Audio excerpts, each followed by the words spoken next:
everybody, welcome. Alright, so today I'm going to show you guys another segment of my record collection. This is my favorite genre of music. This is a genre of music that's been with me since I can remember.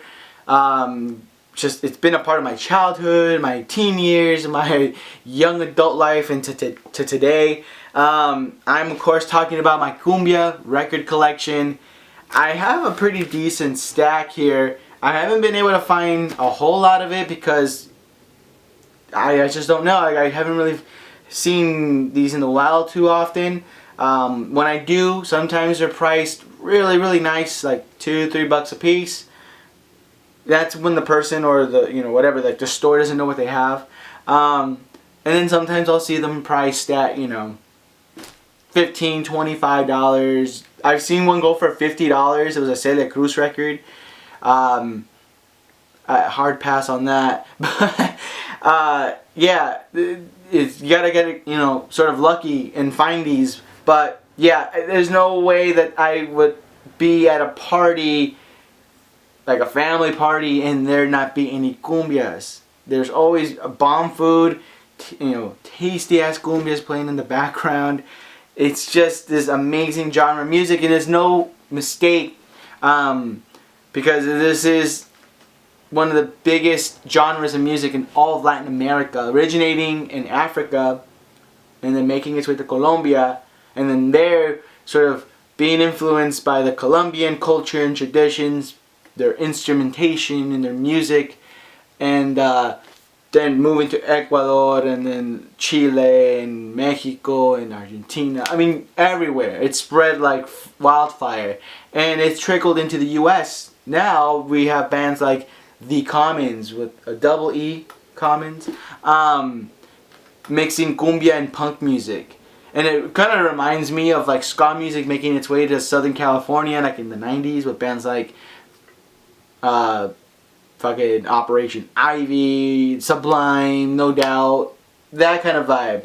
So it just keeps growing and developing into something new and different, and always very danceable and enjoyable. So I'm going to show you now all the records that I picked up. All of these are original pressings, with the exception of one. I don't get to that. But let's start off here with the first record. This is Alfredo Theaters, A Mi Manera, My Way is the title of this album. Did not know anything about this guy. Saw the title, saw the cover, and I thought it looked pretty cool. And I saw an accordion.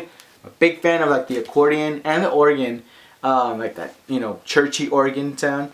But anyways, anything with an accordion I enjoy, whether it be American folk music or cumbia. And it does such an amazing job of just picking up the music, and a lot of Mexican cumbia has accordion too. So he is from Colombia, so I'm happy to have some Colombian music in my collection. And he's the king of kings apparently, because they have a competition where they just go crazy with the accordion, and he's won it like 3 times apparently. So this guy's like, the GOAT of playing the accordion, and he plays the hell out of it on this album. So if you want to hear some interesting accordion music that's not polka or just folk music in general, definitely check this out. I don't think I've ever met one person who's never liked cumbia. It's contagious. You listen to it and you start dancing. Even if you know how to dance, your body's gonna start doing something. So don't fight it. Just enjoy the ride. Definitely worth looking into if you're interested in doing that. This next group is from Mexico. It's Briefas de Mexico. The title is Harmonies. This is of the Discolando label, which is one of the bigger labels that was putting out a bunch of cumbia music, and I don't know, not just in Mexico, but like I feel like they were everywhere. And on the back here, as you can see, they got all their releases and stuff. I haven't heard of any of these other artists. These guys kind of mix things up though. They're not necessarily all cumbia. They have this sort of like beachy sound to them. There's this beach music that's kind of traditional, and it has like this really soft, sort of dreamy little accordion sound to it, and organ sound to it. But it is, again, danceable, feel-good music. So when I picked it up and listened to it, I thought it was really cool and kind of nostalgic in a way, like something my mom would listen to when she was a kid. And I actually played this for her, and then she's like, yeah, like that's something we would hear when we were at the beach, and she just started talking to me about the beach and how she used to love spending time on the ocean. She's from Nayarit, Mexico. If you guys don't know where that is, that's near the coast. I've been there several times, and it's one of my favorite places to go. So this reminds me of her and her town and the beach. And I think this is why I love cumbia music so much, because it reminds me of like my family and my culture and everyone that I don't get to see every day who's living back in Mexico. It's just awesome music. So there's that. So anyways, this next record here is the first one that I ever got that I found. I got it while taking my record player in to get serviced. They had some records there. I saw this and I bought it for like $5. It's Cumbia. This is volume number 6 from Discolando again. Got this pretty girl on the front, and they do that a lot. They put a lot of pretty girls on the covers. Some of them are just almost naked, and then some of them look kind of, you know, classy but still very sexy. So there's that. This is a comp that has cumbia music from different countries. A lot of great songs on this. I can listen to this album from beginning to end. I remember seeing this in the background of this documentary so it was a documentary that I was watching. Matt Groening, the creator of The Simpsons, was being interviewed. They were interviewing him about the guy who does the voice for Bender, Joe DiMaggio, I think is his last name. But anyways, great documentary. I Know That Voice is the title of it. It's on Netflix. But while they were interviewing him, he had this chilling in the back, and I had to like check twice to make sure that it was in fact this record. It may have been an earlier version of it, because I think they used the same girl for a couple of them, like this one here. There she is again. But I couldn't believe that he had it, so I was like, holy shit, like my hero, because I love The Simpsons. I'm obsessed. Is now listening to the same shit that I'm listening to. So I thought that was really cool. I wanted to know what the story behind that was, but definitely just one of the coolest things ever. So that one, I'm always looking for the other ones. I think there's 8 or possibly even more. Discogs didn't really have a whole lot to offer. I don't even think I found it on there, in fact. I think I found different versions of it, but not that one. And they're going for like $20-$30. So they're pretty pricey. I got mine for $5, so I was really happy about that. Anyways, moving on. This next one here isn't traditional cumbia, but it is still very danceable, enjoyable. As the theme, as you will hear here on this stack here, is son jarochos y jaustecos. This is very traditional music from Veracruz.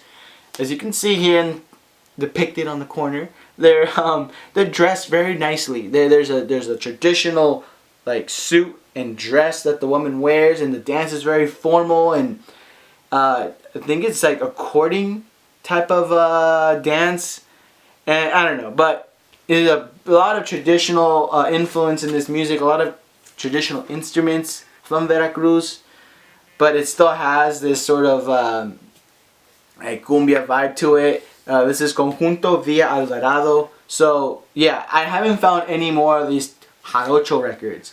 And I remember I got into it a lot because of Zach de la Roca. I was following up on his project to see what he was been up to, and he was actually like writing music and singing a lot of these songs. So I thought that was really, really cool. I've been digging into folk music here in the US, kind of just digging into that and enjoying it for what it is, and that sort of made me want to listen to more of the traditional folk music from Mexico, which is different from whatever region you go to. It just happens to be from Veracruz, where it's the most popular sounding. They have a lot of acoustic guitars, small guitars, big guitars, and all together they sing in different time signatures. Even they'll drop the speed of their music and the volume of it too, and they'll take turns singing. It's very communal, very punk rock. But yeah, so there's that. These next two albums I'm going to show you are from the queen of salsa, merengue, even cumbia. Celia Cruz. This is her greatest hits double LP with La Sonora Matancera, which I will talk more about because I have like more of the records off to the side here. But yeah, Celia Cruz. This actually was given to me by a customer who has records. He loves Cuban music, so Celia, who was Cuban, made it in his collection. He was just getting rid of some of the stuff that he had. This happened to be in the box. I was so happy that this was in the box. And then I also found this one on my own, Celia Cruz y la Sonora Ponceña, La Ceiba. Love the artwork. It's fucking amazing. And the music is incredible. So, definitely great finds here. Amazing finds here. If you're not familiar with Celia Cruz, I feel like everyone knows who she is. Even people who never have listened to salsa music or whatever. But yeah, she crossed beyond Cuba and just coming into the States and selling out shows. And then when she passed, it was very sad. She always had this really like crazy dresses and head stuff that she put on her hair. But damn, she had a voice. She had this sadness and this energy to it that just, I don't know, it was really, really sincere. So I'm happy to have that in my collection. I feel like I say that a lot. I just got myself. Okay, so this next record is from a label called Secret Stash.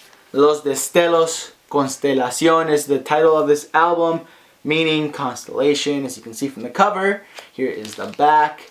This band is from Peru, and they are a cumbia psychedelic sort of garage rock band. They threw in a bunch of different genres and made it work. And I feel really paved the way for other bands, and especially today, like The Commons and all these other groups, bringing in different sounds and sort of just creating a new genre within itself. They got a bunch of echoey reverb on their vocals, and then the instrumentation, because there are instrumentals on this, are very trippy and spacey sounding. So it fits the title, it fits the cover of this album. I want their job. I want to go work for Secret Stash. They just go around digging for records in different countries and just press amazing, amazing records. Check them out. Look through whatever they have on their store right now because it's amazing. Now, this next record here I remember listening to as a kid. She was always being played at the parties, and I mean, whether it's a wedding, whatever, it doesn't matter. She was there.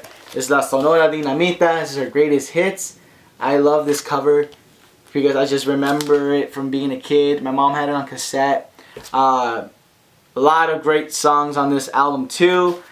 I just always was bugging out about her being on the cover and wearing like beach wear. You're just wearing white undies. I don't know. As a kid, that's something you're like, whoa, I shouldn't be looking at that, you know? So yeah, there's that. I found this at Amoeba and it was like a couple bucks, so it was a no-brainer. Now, the last three records, as I mentioned earlier, are from a group called La Sonora Matancera. This is their first one here. This is the greatest hits. This group has been around since the 20s. And it sort of just keeps growing. Well, not growing. They keep sort of reinventing themselves as a group. Bringing in new artists. Some of them sadly pass away and they replace them with other artists. And they just have decades of music. So it is like a full-on like orchestral group, but they play a lot of popular Latin music, which happens to include cumbia music as well. But the type of setup they got here, like this is them, like a picture in black and white from like the 1920s. I feel like this has some of their greatest hits from when they were barely starting off. This next one here is another, I believe, great hits too. This is more towards the, I think the 40s, 50s, if I'm not mistaken. I had to do more research on them because, again, they just keep changing up lineups and different artists would come in. Celia Cruz was singing with them, of course, at one point. So she got her stuff from there. But just great music in general. And then this next one, this last one here, it is titled Ritmo Candente. I'm not sure what candente means, but ritmo is rhythm. This is volume 2, and I'm not sure if it's signed or whatever. Someone just scribbled something on there, but this is their 50th anniversary record. You got some pictures in color on the back there. Really love the color. This sort of puke green, and there's really interesting art on the inside. I do feel like they have a bit of a jazzy vibe to them too. So full, like, again, orchestral band. You got trumpets and trombones, acoustic guitars, some fucking stand-up bass. You got the, what are they called? The hand drums, or the Congo drums. There we go. So full, like, tropic rhythm music. Again, as I mentioned, super danceable and fun, enjoyable. But yeah, so there it is. I usually like to play my cumbia records on Sunday, and since it's Sunday, I'm probably going to get through a couple of these today. So I'm looking forward to that. Have a dance party. But anyways, that's it. Thank you for making it to the end. If you feel like I deserved it, if you like this video, give it a thumbs up. I would greatly appreciate that. Follow me on any other social media platform. Links are always in the description. Love to hear from you guys. Until then, take care of yourselves and each other, and I will see you guys on the next one.